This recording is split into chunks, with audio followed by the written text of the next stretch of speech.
Bem, boa noite a todas, a todos e todes que irão ver esse nosso momento de conversa. Vou iniciar aqui apresentando o nosso grupo, né, as nossas, digamos assim, a nossa proposta e a nossa convidada de hoje. Então, nós somos um grupo, sou Eudésia Nobre, desculpa, sou Eudésia Nobre, né, sou historiadora aqui do Ceará, né, e faço parte do grupo de interlocuções literárias, que é um projeto de entrevista do grupo de estudo e pesquisa da história das práticas da saúde e da doença. E essa é a nossa primeira entrevista, né, com muita alegria que nós estamos recebendo como primeira convidada a professora doutora Denise Bermudes de Santana, e o bate-papo, ele terá como tema, né, o livro A Cabeça do Pai, o primeiro romance publicado pela autora, né, pela Denise, e que faz essa conexão com a história do corpo. Na condução desse primeiro episódio, nós teremos, né, 3 pessoas do grupo, 3 membros do grupo, que eu, Désia Nobre, que sou eu que coordeno o projeto, a Laura Cavalheira, que é de São Paulo, e a Liliane Viana, que também é do Ceará. Então, apresentando aqui a nossa convidada, a Denise Santana, ela é professora livre-docente de História da PUC de São Paulo. Ela possui graduação e mestrado em História pela Pontifícia Universidade Católica de São Paulo, diploma de Estudos Avançados em História pela Universidade de Paris, doutorado em História das Civilizações Ocidentais pela Universidade de Paris, na Pontifícia. Realizou pós-doutorado em História, né, na Escola de Ciências Sociais da França, 2013 e 2004. E desde 1996, ela é professora da PUC, ministrando cursos na graduação e dos programas de pós-graduação de História e Psicologia Clínica. É bolsista de Produtividade 1 do CNPq e exerceu diversos cargos de coordenação e chefia na PUC, especializou-se em História do Corpo e trabalha com temas relacionados à história urbana, História e Literatura, História da Saúde e das Emoções entre os séculos XIX e XX. Lidera o grupo de pesquisa A Condição Corporal e participa de redes internacionais de pesquisa sobre as relações entre o corpo e as subjetividades contemporâneas. Então, nosso papo ele será dividido em 3 blocos de perguntas, que serão conduzidos cada bloco por um de nós. Então, antes da gente iniciar, seja muito bem-vinda, Denise, né? A gente de antemão já agradece a disponibilidade, né, e a alegria de recebê-la. Então, aberto para você fazer aqui suas primeiras considerações, para a gente iniciar. Fique à vontade. Bom, então eu agradeço, em primeiríssimo lugar, o convite do grupo, de vocês, assim, um grande prazer, uma grande alegria estar aqui, ainda mais divulgando um trabalho que, claro, a gente faz solitariamente, depois é um prazer, né, fazer a divulgação. Queria saudar tudo que vocês têm feito de interessantíssimo, o quanto o grupo cresceu, enfim, não é? Então, um grande prazer estar aqui, muito obrigada. Obrigada, Denise. Então, assim, de antemão, né, eu quero dizer que a leitura do livro, assim, foi um prazer, né, uma leitura muito bacana, uma história instigante, né? E a nossa conversa hoje é em torno de algumas questões que nos foram relevantes abordar nesse momento. Então, nesse primeiro momento, Denise, né, eu tenho aqui uma pergunta, né, para a gente iniciar esse momento, depois as meninas dão continuidade. Primeira questão que a gente traz aqui. Como se deu esse processo, né, de pesquisa, de escrita de uma narrativa fictícia, né, que perpassa por várias temáticas no âmbito da história da saúde e das doenças? E em que medida esse processo ele se assemelha e ele se diferencia do acadêmico científico? Então, esse é o nosso primeiro questionamento. Tá, é uma grande pergunta, né? Eu vou começar pelo final da sua pergunta, quer dizer, eu acho que tem pontos em comuns entre fazer história, ainda mais história da saúde, que é o que eu mais faço, história do corpo, e escrever ficção, vamos dizer assim, né? A história tem um compromisso com as fontes, a ficção tem um compromisso com a imaginação, né? Com a escrita e com a imaginação.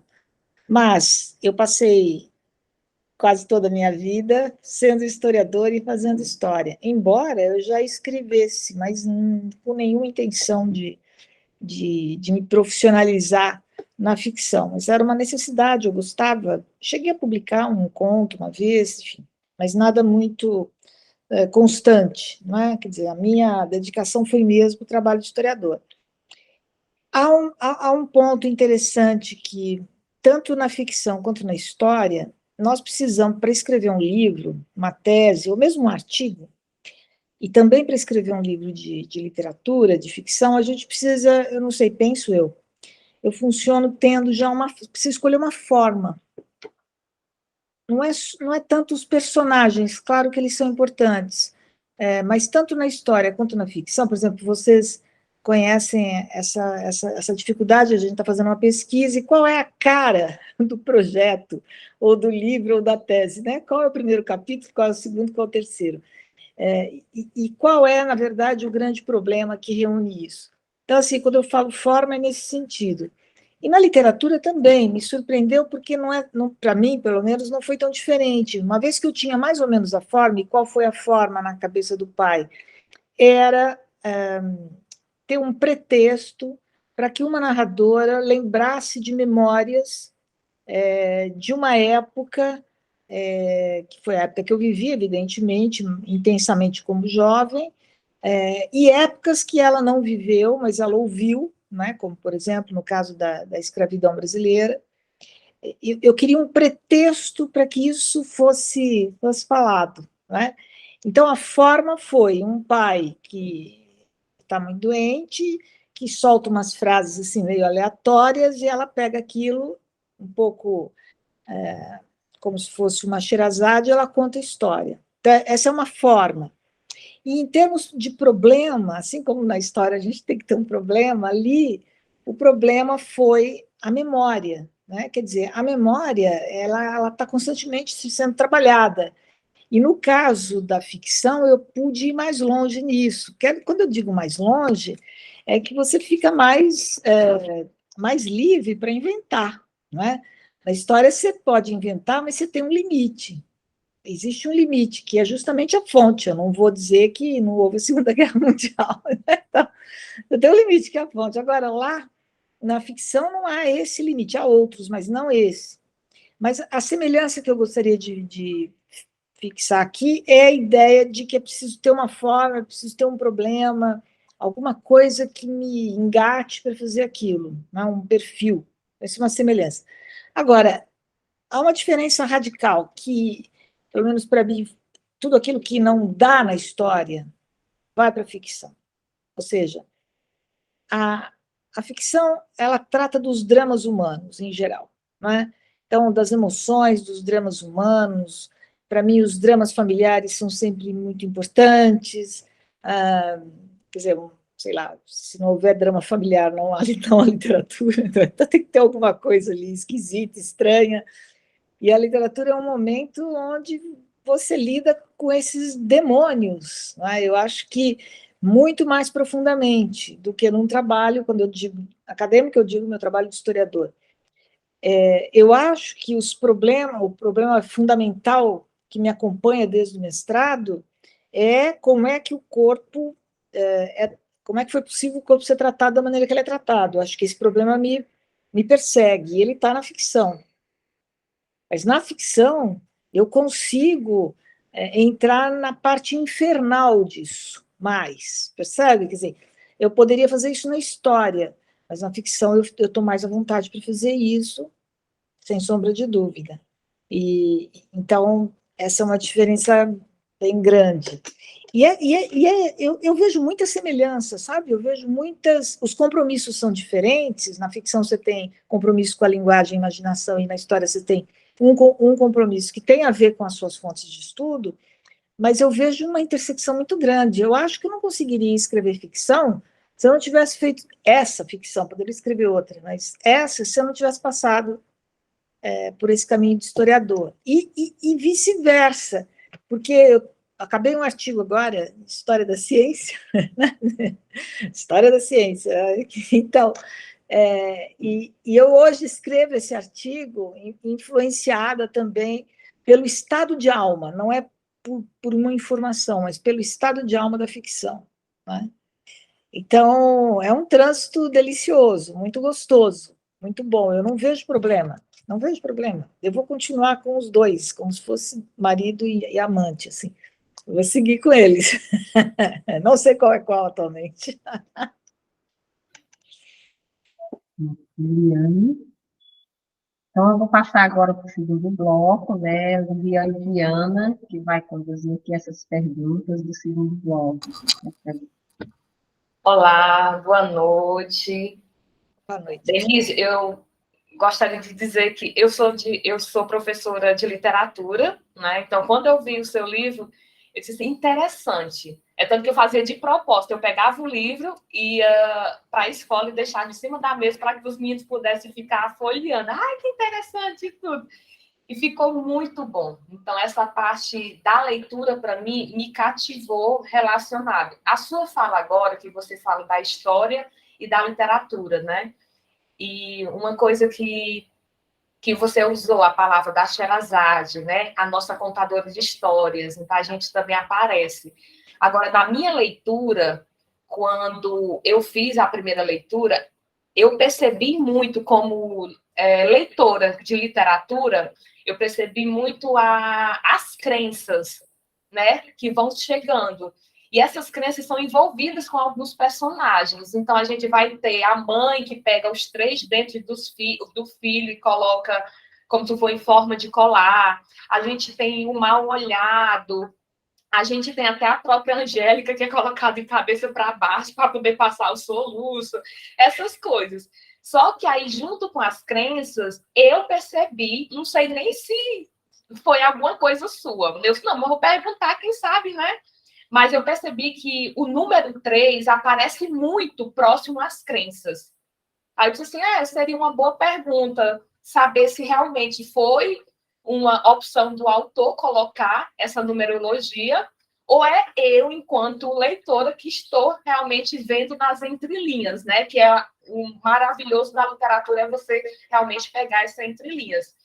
Então, a minha pergunta é justamente essa, que você fale um pouco sobre essas crenças que realmente aparecem e se esse número 3 realmente tem a ver ou então é coisa minha realmente como leitora. Tá, o livro é isso, né? A gente escreve na literatura e as leituras nos surpreendem, né? Eu nunca imaginei que isso pudesse aparecer, porque isso não era fundamental. Para mim foi um pequeno detalhe, assim, 3, um pouco o conflito, o Édipo, quer dizer, essa coisa de ser o terceiro. Mas eu não dei muita continuação a isso na leitura e você pegou, achei interessante.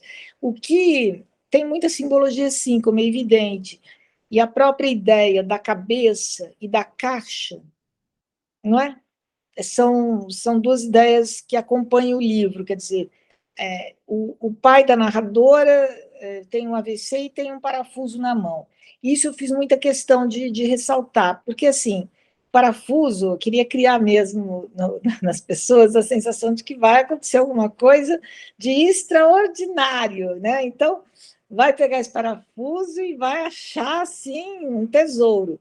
E o fato, eu não vou dizer aqui para quem não leu, o fato de achar o que ela acha, a meu ver, com, combina com a vida ordinária das pessoas, né? O pai era uma pessoa comum, não era nada extraordinário o que ele fazia, né? E isso eu achei que seria interessante. Quer dizer, a Paula, que é a narradora, queria encontrar, como a gente sempre quer, ainda mais a imagem do pai, né? A gente quer encontrar alguma coisa que deixe o pai numa situação um pouco elevada, um pouco acima dos outros. E não é o que acontece, mas o que se eleva, essa é a ideia, são as histórias, porque tudo mais é o que acontece com todas as pessoas. Ele fica doente como todo mundo, tem os problemas de todo mundo, ele guarda o que todo mundo guarda, aquelas coisas. Agora, o que é criado bem, se for da Sherazade, é bem nesse aspecto mesmo, né? O que é criado enquanto ele morre, enquanto a vida dele desaparece, o que é criada é isso, aí é bem Walter Benjamin, né? Se você não contar, morre. Então, o que fica são as narrativas, são as coisas que a gente escreve. E é essa ideia, digamos, que eu queria passar no livro, quer dizer, preciso, e está num outro conto que eu escrevi, que está publicado também, que termina assim, se você não escreve, não é? E eu não sei se isso é só literário, isso é histórico, isso é literário, eu misturo tudo. Se você não escreve alguma coisa que alguém pensou ou fez e não escreveu, morre, né? E a minha luta, talvez, de fundo, seja sempre essa, e a cabeça do pai é o tempo todo isso.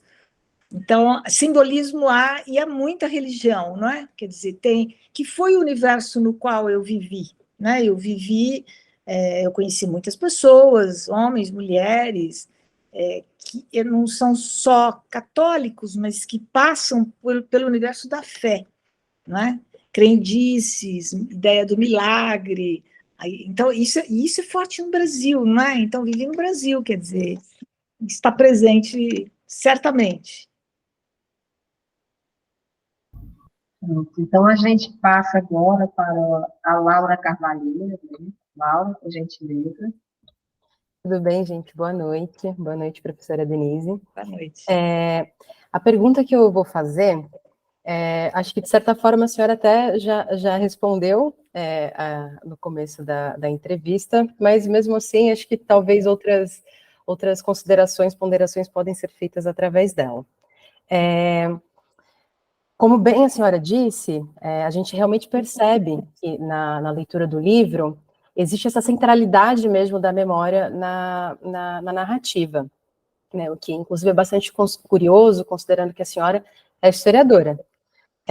Pensar na memória também faz com que nós pensemos no esquecimento, né? Então, ainda que o esquecimento que acomete o pai, ele seja um esquecimento de outra ordem, né? Um esquecimento patológico, não intencional, é curioso também pensar em como o esquecimento, ele também aparece no livro, não só relacionado a uma doença, mas também relacionado ao social, né? Eu digo isso porque em alguns trechos do livro, com as lembranças, né, sobre algumas personagens, nós nos deparamos com a história do Brasil, mais especificamente com alguns pontos centrais que são sensíveis justamente por serem motivo de embate dentro da construção da nossa memória social, como é o caso, por exemplo, que a senhora comentou, né, até para não dar muitos spoilers também, né, da escravidão.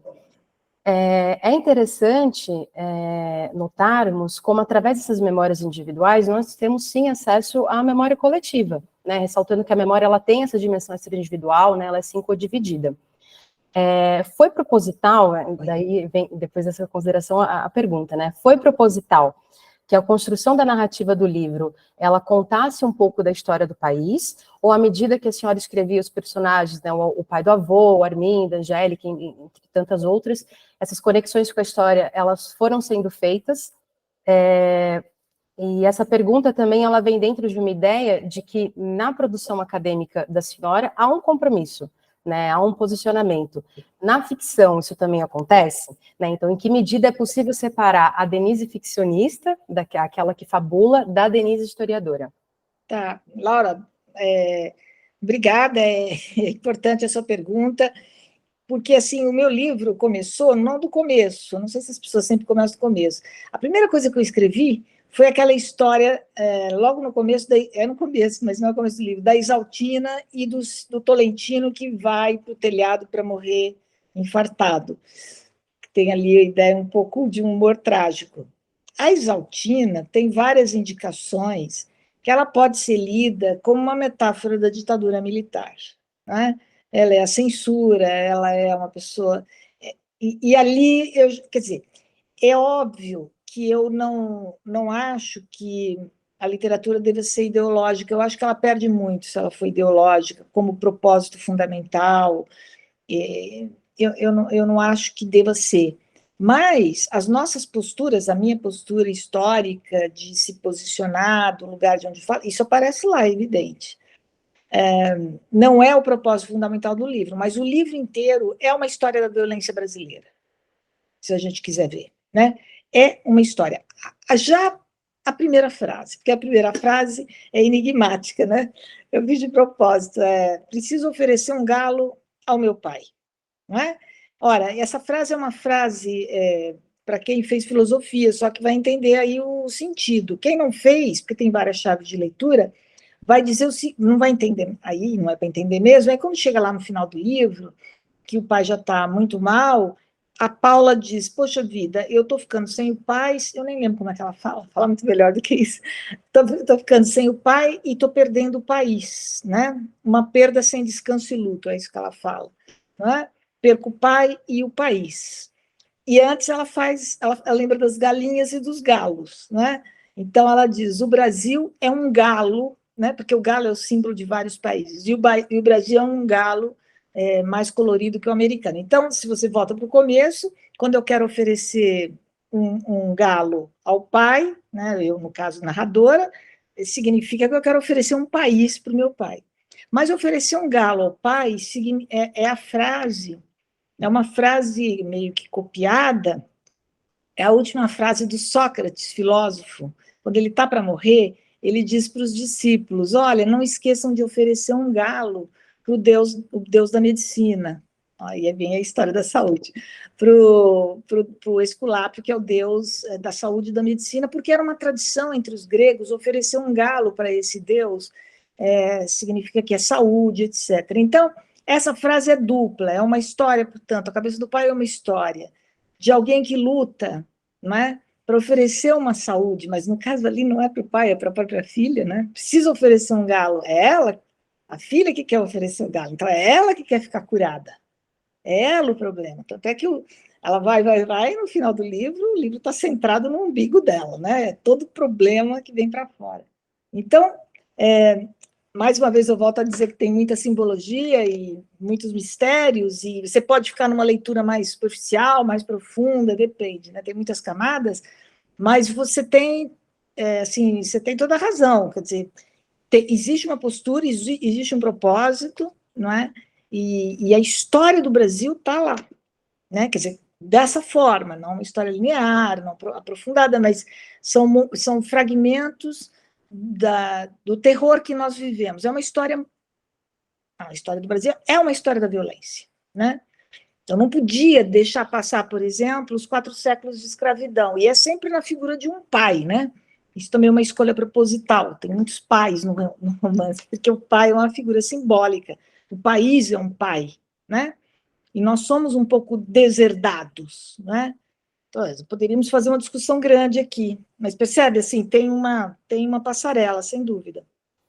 Sim, a senhora até já respondeu, era uma segunda pergunta que eu faria agora, né, pensando em todo esse simbolismo, né, toda essa simbologia, por que a cabeça do pai, né, e não a da mãe, considerando, inclusive, que a mãe também, né, ela também... Alzheimer. Exatamente, né, também tem uma doença, uma patologia também que a gente relacionada à memória, né. Mas agora, uma outra questão também que eu gostaria de fazer... qual que é a opinião da senhora no uso de literaturas com a cabeça do pai para aproximação dos estudantes da educação básica com a temática da história da saúde e das doenças e seus temas transversais? Olha, vou dizer uma coisa que pode parecer um pouco chocante, mas é assim. Felizmente, nos últimos 30 anos, a gente teve uma série de movimentos de liberação das ditas minorias, porque nem sempre é minoria, né? Então, LGBTQI+, o movimento negro, o movimento das mulheres, vários. Todos eles, não é só porque são jovens, é por uma série de razões, porque também tem pessoas idosas, conseguiram, apesar de todos os problemas raciais no país, conseguiram criar um campo de luta. Conseguiram, não é? Quer dizer, hoje a gente não pode dizer que está exatamente igual, quer dizer, a gente tem feminicídio rolando cada vez mais, etc., ok, mas também tem esses movimentos se afirmando, não é? O que acontece com os doentes crônicos, os velhos que estão nessas instituições? Eles não têm isso. Então, seria, digamos, uma minoria também, entre aspas, que vai aumentar no país, porque o país está envelhecendo, E se nós não pensarmos em políticas públicas para lidar com essa situação, é um terror. Tem um certo momento do livro que eu até falo, pô, ninguém liga para essa gente, para essa turma, eles não têm uma revista, eles não têm um movimento, eles não têm um campo, percebe? Digamos, uma parte muito injustiçada da nossa sociedade. Então, talvez uma das possibilidades é sensibilizar os jovens estudantes para esse problema, para o problema dos corpos esquecidos nos hospitais, nas casas de cuidados paliativos, sensibilizar para a ideia, por exemplo, tem lá a história da senhora que vai tomar banho, não é?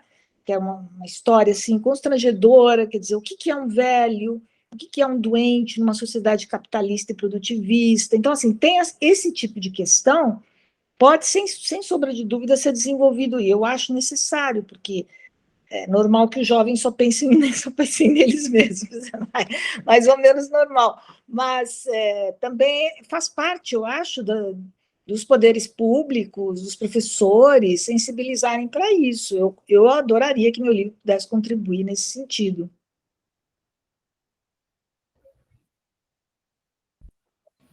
Laura? Mas, enfim, você falou aí, Denise, antes de passar aqui, você falou uma coisa bastante interessante, porque a Laura, ela citou a questão da história do Brasil, né? Eu já estou fugindo aqui um pouco. A questão da história do Brasil, né? E uma outra questão que também, né, é muito interessante na literatura, e especificamente no teu livro, para essa turma jovem do ensino básico, né? Pegar a literatura até mesmo para o deleite da leitura e o conhecimento dessa história do Brasil. E você apontou uma questão muito interessante, Denise, que é justamente que eu estava pensando aqui, né, da pessoa que envelhece, né, de como cuidar dessa pessoa e como que ela é invisibilizada, né, na sociedade.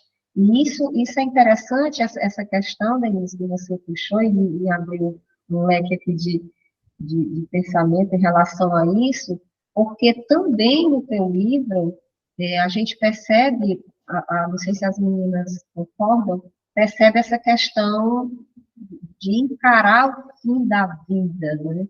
De certa forma, é como se a gente estivesse vendo ali, a partir do pai e da mãe, né, uma perspectiva de que eles já estão ali sabendo da proximidade do fim da vida.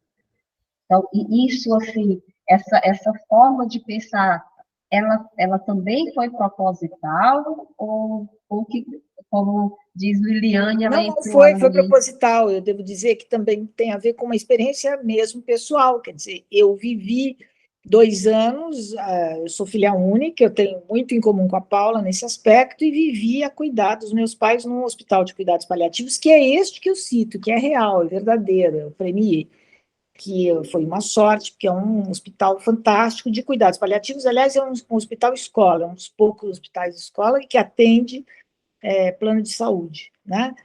Portanto, não é assim aquela coisa só para pessoas que têm dinheiro, etc. Então, mas ali eu me dei conta do que é, em primeiro lugar, o que pode ser cuidados paliativos, porque no Premier havia festas, havia, havia carnaval, havia cinema. Não é um lugar que você vai para morrer, é um lugar que você vai para viver um outro pedaço da vida. Então, esse entendimento do cuidados paliativos, por mais, claro, por exemplo, a situação de alguns doentes é terrível, não, sondas, não saem da cama, etc. Mas, mesmo assim, há uma vida, percebe? E eu percebo que há uma separação, e isso eu digo no livro, você entra no hospital, parece estar em outro mundo, que aquele mundo não faz parte, né, das nossas ideias.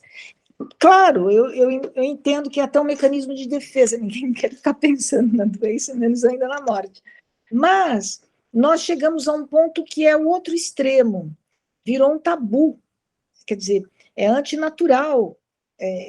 Né? Quando a gente fala assim, eu estou resfriada, toma, todo mundo já começa a dizer o que você tem que fazer. toma isso, toma aquilo, não é? Há uma impaciência muito maior hoje, e que tem a ver com a nossa sociedade fascinada por uma saúde sem nenhum problema, por uma produtividade sem pausa. Então, isso precisa ser pensado, porque senão vai piorar cada vez mais, né?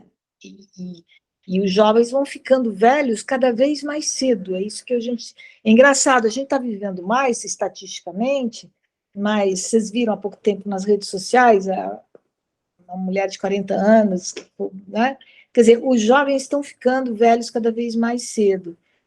E ao mesmo tempo, as pessoas que têm 50 anos hoje e que eram consideradas velhas lá atrás, hoje estão no mercado conjugal, de trabalho, etc. Então, eu desconfio que haja uma competição muito grande. Daí, os conflitos. Mas isso seria outro tema. A questão que eu queria ficar mais é mesmo nesse desconhecimento que é colocado, às vezes até para as crianças não podem nem pensar a respeito. Eu conheci famílias que que não levavam as crianças para ver os avós nesses lugares, né? Não levavam. Então é um tema, é um tabu, é um tema tabu. Né?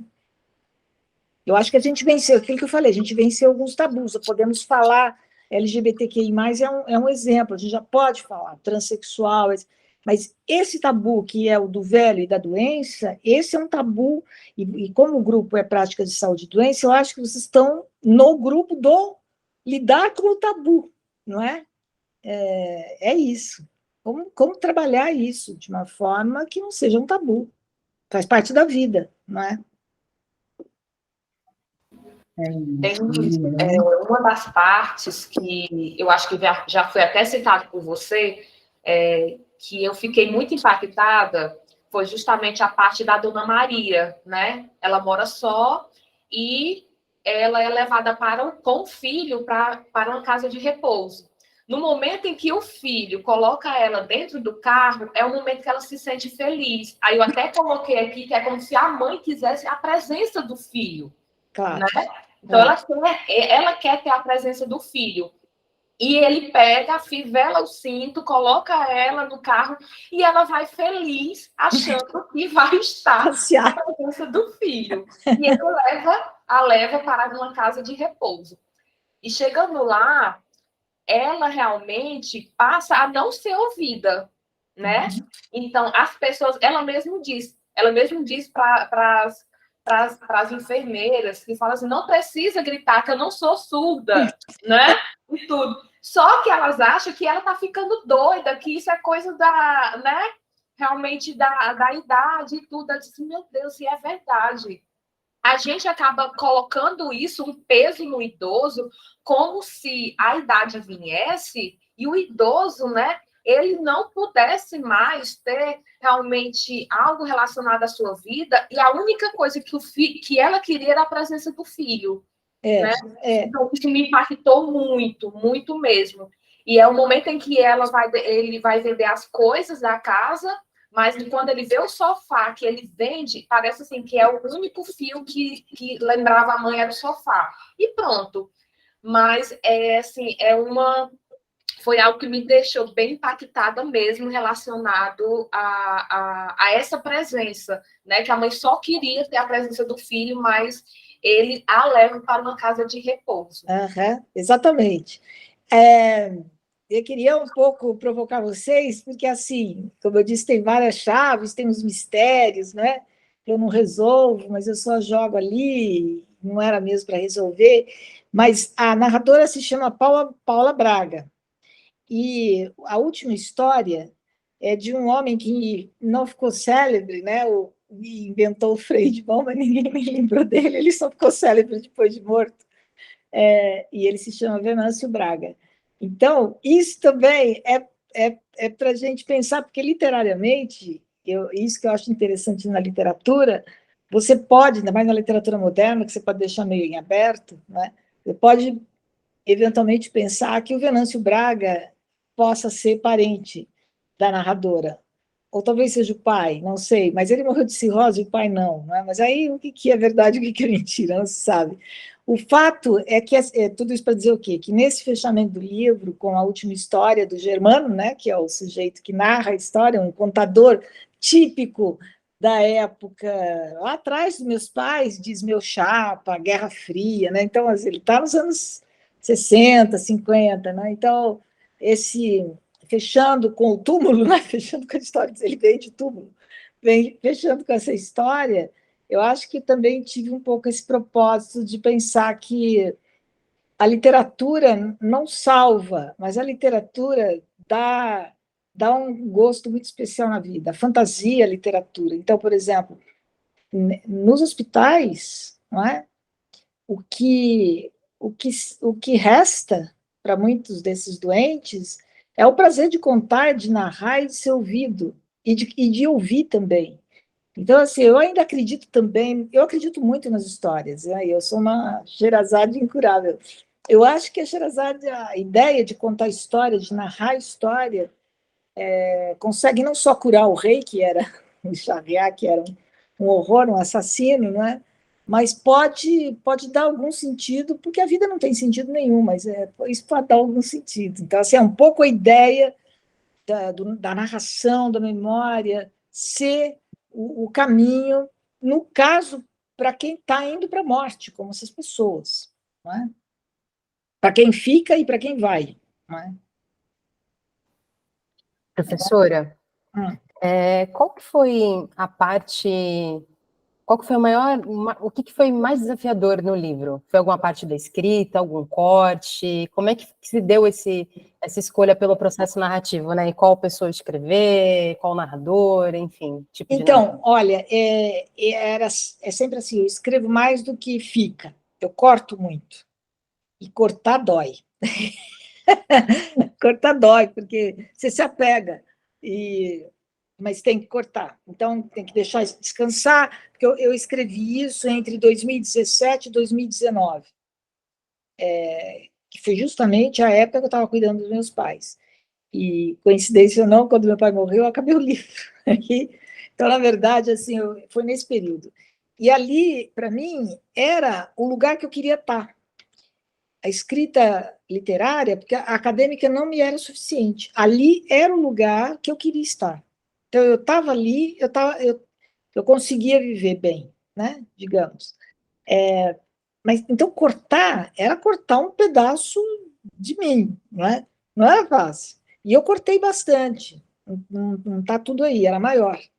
Primeira dureza foi cortar. Eu acho que agora eu terei menos esse problema, tenho um pouquinho mais já de traquejo, mas na época não. Outro problema foi a narradora. A narradora, primeiro era um narrador, mas eu vi que eu não tenho tanta facilidade, eu tinha que me identificar mais, então foi uma narradora. Então, assim, mas essa flutuou um pouco, sabe? Quem seria? E assim, eu tinha algumas histórias já um pouco na cabeça. A do Tolentino eu escrevi em 4 horas, foi um jato, assim. Depois corrigi e tal. Porque, não sei, na escrita há isso. Há coisas, mesmo na história, que você escreve rápido, assim, vem, não sei de onde. E tem coisas que é mais demorado, lento, não é? Então, a narradora foi assim, tive que pensar bem como é que eu ia fazer. Depois, a amarração da caixa, que para mim era muito importante, da caixa com a cabeça, esse mistério que vem do parafuso, isso foi à medida que eu fui escrevendo, não foi assim, de antemão. Né? Mas eu acho que cortar foi o pior.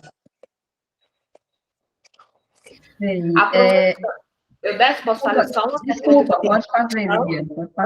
Ela falou aqui da parte de cortar, aí eu me lembrei muito, por exemplo, da Raquel de Queiroz, né? Que Raquel de Queiroz dizia que ela não gostava de reler os livros dela porque ela era muito autocrítica com ela mesma, né? E eu fico me perguntando, será que a Denise, ela também é autocrítica com ela em relação às coisas que ela escreve, né? A senhora gosta de reler aquilo que a senhora publica, ou os livros que a senhora publica, ou você deixa, não, do jeito que está, foi, eu não preciso mais ter essa crítica com com a própria escrita? Olha, é assim, com um acadêmico é igual, mas ficção é pior. É assim, eu vou reescrevendo até o último momento, mas assim, eu reescrevi sem parar. E aí ele foi publicado. Ele foi publicado e eu não estava ainda escrevendo outro. Enquanto eu não entrar no outro, eu quero reescrever esse aí. Agora ele já está distante para mim, porque eu já estou praticamente acabando o outro. Mas antes, eu pegava, o livro estava publicado, eu pegava e falava, eu podia acrescentar um negócio. Então, assim, e eu sou de uma vez que tem outros escritores assim que pegam o próprio livro na estante e tal. Mas no meu caso, a distância com que eu escrevi não vem com a publicação, vem quando eu entro no outro projeto e mergulho de cabeça, eu estou completamente já dentro de outra coisa, e aí esse ficou no passado já, agora, né, eu falo dele, etc., mas não quero mais, não quero nem ler mais, sabe? É engraçado, eu não leio mais, assim, não passou. Bem, gente, já vamos encaminhando aqui para os momentos finais da nossa entrevista. Não sei se Liliane e Laura tem mais alguma questão que queira ressaltar. Senão a gente, alguma questão, meninas, eu acho que dá tempo aqui uma questão, senão a gente se encaminha. Eu posso fazer uma só por curiosidade mesmo? Para a gente caminhar aqui para os momentos finais, sim. Sim, é porque a senhora acabou de mostrar, inclusive, o livro, mostrou a capa dele, e aí eu lembrei de uma coisa que, assim que eu peguei o livro, eu comecei a ler também, a primeira coisa que chama atenção, de fato, é a capa. E aí eu queria saber como é que foi? Se foi a senhora que escolheu a capa? Não. Foi o pessoal da Todavia? Foi, como é que funcionou? tem o nome dele aqui, da Todavia, que fez essa capa. Quando me mandou para ver se eu aprovava, eu adorei, eu gostei muito, porque não é fácil, sabe, esse trabalho. E nesse caso, eu acho que isso daqui, para mim, está perfeito. Não só ele é bonito, como tem aí uma ideia que eu gosto muito, né, desse desaparecimento da cabeça ou da bolinha, né? Enfim, eu gosto muito. E depois, assim, tem outro problema, né? Eu sou ruiva, a capa é vermelha. Ainda por cima, o PT não tinha ganho ainda. Aí, quando veio aquela história de todo mundo pôr as pilhas de livro, sabe qual? Eu falei, olha aqui, ó, uma coincidência fantástica, né? Não, parabéns pelo sujeito que fez a capa. Foi providencial nesse sentido, né? Foi. Então, assim, já nos encaminhando aqui para o final da nossa entrevista, então, assim, Denise, você falou várias questões, né? E só para fechar aqui, né, o nosso bate-papo, só um questionamento final, você acabou já falando, mas quando o autor ele escreve a obra, né, ele conta história, ele comunica experiências humanas, então é um desejo de se comunicar com o outro. Então, para além do que foi falado, para além disso que você já nos falou aqui, tem algo mais para a gente finalizar aqui que você gostaria de nos comunicar sobre a cabeça do pai? E eu preferia que as pessoas descobrissem, sabe? Não quero adiantar, eu falei bastante coisa importante, mas tem uma outra coisa que não, que aí eu vou dar um spoiler. Então, eu gostaria que as pessoas descobrissem ao longo do livro. E também descobrissem coisas que eu não pensei, que é muito possível isso, né? O livro também tem essa possibilidade. Aliás, isso é uma diferença da ficção com a história, porque na ficção parece que isso não tem fim, né? Pronto, interessante. A ficção, ela dá essa liberdade, né, e assim, o quanto que a nossa imaginação, ela flui quando a gente está criando uma história, né, na ficção. Então, Denise, a gente quer te agradecer pela presença, foi um prazer tê-la conosco aqui nesse nosso primeiro bate-papo do grupo.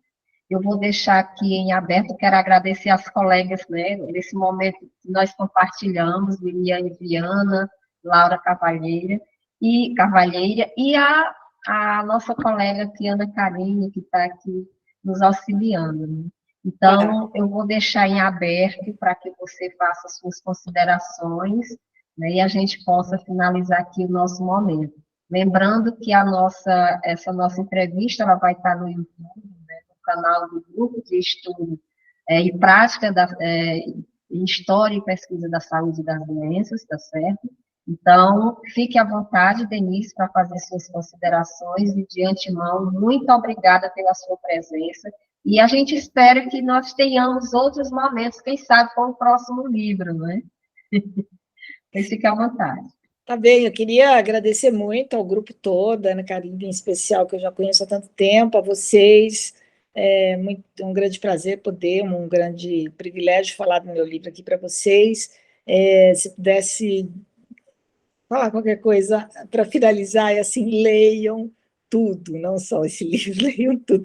Não é? Ler hoje em dia, nesse mundo tão imediato que a gente vive, tão para já e para agora, né? Ler um romance, o meu nem é grande, mas ler um romance é um desafio, eu diria quase que é uma resistência à estupidificação existente. Então, assim, é isso, precisamos ler, né? Precisamos ler. Muito obrigada, gente. Então, a gente fica por aqui, né, meninas? Até a nossa próxima conversa.